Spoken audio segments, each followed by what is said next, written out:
اللهم صل عليه وعليه صلاة تنبر بها وجوهنا وصدورنا وقلوبنا وقبورنا. أما بعد، وأعوذ بالله من الشيطان الرجيم. بسم الله الرحمن الرحيم. ومن أحسن قولا ممن دعا إلى الله وعمل صالحا وقال إنني من المسلمين. سبحان الله العلي العظيم. تمام حضرات نہایت احترام کمال عشق و محبت کے ساتھ بارگاہ رسالت میں نذرانے درود و سلام پیش کرنے کا شرف حاصل کریں.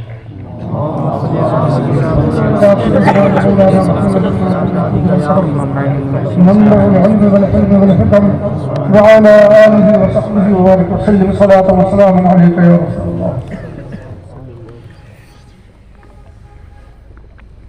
رفیقان گرامی، عزیزان ملت اسلامیہ،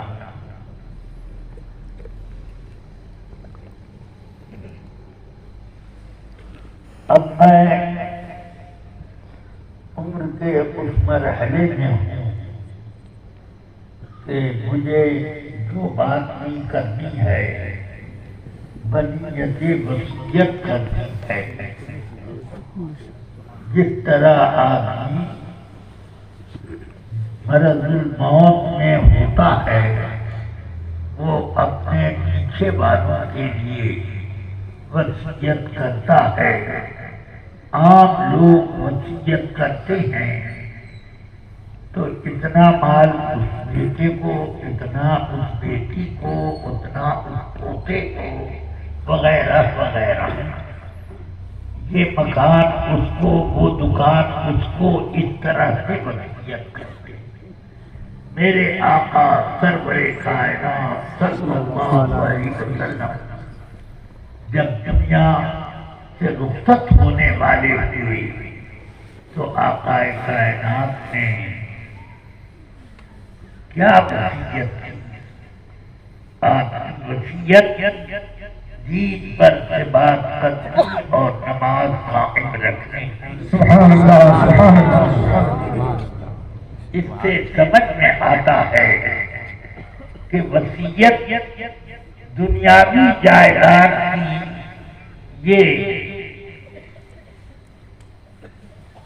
ان لوگوں کے لیے ہے جن کے پاس علم نہیں، مگر جو رسول پاک کی غلامی میں اپنی زندگی گزارتے ہیں لوگ انہیں نائب رسول کہا کرتے ہیں. تو ان کو وہی وصیت کرنی چاہیے اسی طریقے کی جس کی ضرورت میرے آقا صلی اللہ علیہ وسلم نے محسوس فرمائی. اب آپ سوچو کہ آقا کائنات فرماتے ہیں نحن معاشر الانبیاء، ہم انبیاء کرام کی جماعت لا نورث فی المال، مال کی وراثت چھوڑتے ہی نہیں. ما ترکنا فہو صدقۃ للمؤمنین، جو مال ہم چھوڑے وہ تمام مسلمانوں پر صدقہ تھا. سب لوگ اس سے فیض اٹھائے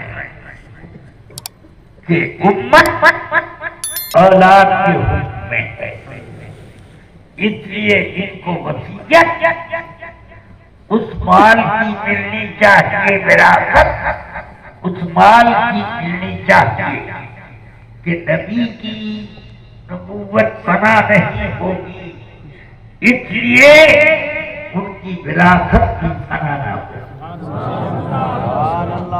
ایسی وصیت کرو۔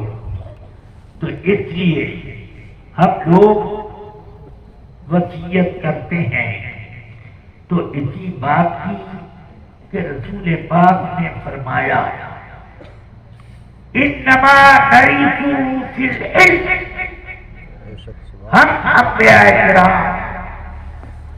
جس بات کی وراثت چھوڑ کے جاتے ہیں وہ دین کا علم ہے۔ کیا میں علم دین کہتا ہوں اس لیے کہ کپڑا بنانے، کھانا بنانے کا یہ سب علم تو ہوتا ہے لوگوں کو، مگر اس علم سے کوئی عالم نہیں کہلاتا۔ کھانا بنانے والا باورچی کہلاتا ہے،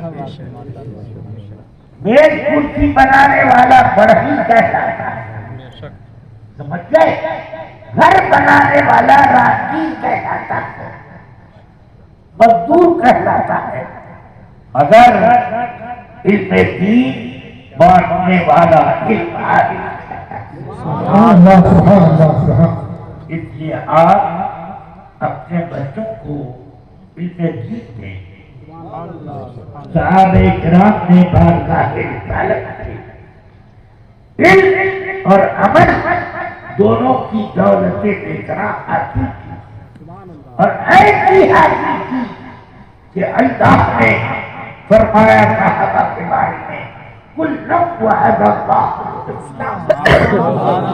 صحابہ کی جماعت میں ایک کے لیے اللہ نے جنت کا وعدہ کر دیا۔ بڑے بدنصیب بے وقوف نالائق ہیں وہ لوگ جو ایک طرف امیر معاویہ کو صحابی بھی مانتے ہیں اور ان کی شان میں گستاخی کرتے ہیں۔ آقا کائنات نے فرمایا، بخاری شریف کتاب المناقب میں یہ حدیث پڑھے، فرماتے ہیں لا تسبوا اصحابی، میرے صحابہ کو برا مت کہو۔ اس حدیث یہ حدیث ایسا ہوا جب میں حضور حافظ ملت کی بارگاہ میں اپنے ساتھیوں کے ساتھ بخاری شریف پڑھتا تھا۔ حافظ ملت نے فرمایا سب لوگ ایک ایک حدیث زبانی سناؤ اور اس کا ترجمہ کرو۔ ایک لائن سے سننا شروع کیا، سمجھ میں آیا؟ میرا نمبر آیا، میں نے یہی حدیث پڑھی، فرمایا ترجمہ کرو۔ میں نے کہا لا تسبوا اصحابی، میرے صحابہ کو برا بھلا نہ کہو۔ فرمایا کیا کہا؟ برا نہ کہو، بات تو سمجھ میں آتی ہے، بھلا نہ کہو، اس کا کیا مطلب؟ آپ سن گئی تھے، اس لیے میں نے پلٹ کے کہا حضور یہ ترجمہ ہے، میرے صحابہ کو برا نہ کہو۔ اب ٹھیک ہے، کیوں برا نہ کہو؟ یہ میرے آقا فرماتے ہیں وَلَوْ أَنَّ أَحَدُكُمْ لَوْ أَنفَقَ مِثْلَ أُحُدٍ ذَهَبًا مَا بَلَغَ مُدَّ أَحَدِهِمْ وَلَا نَصِيفَهُ،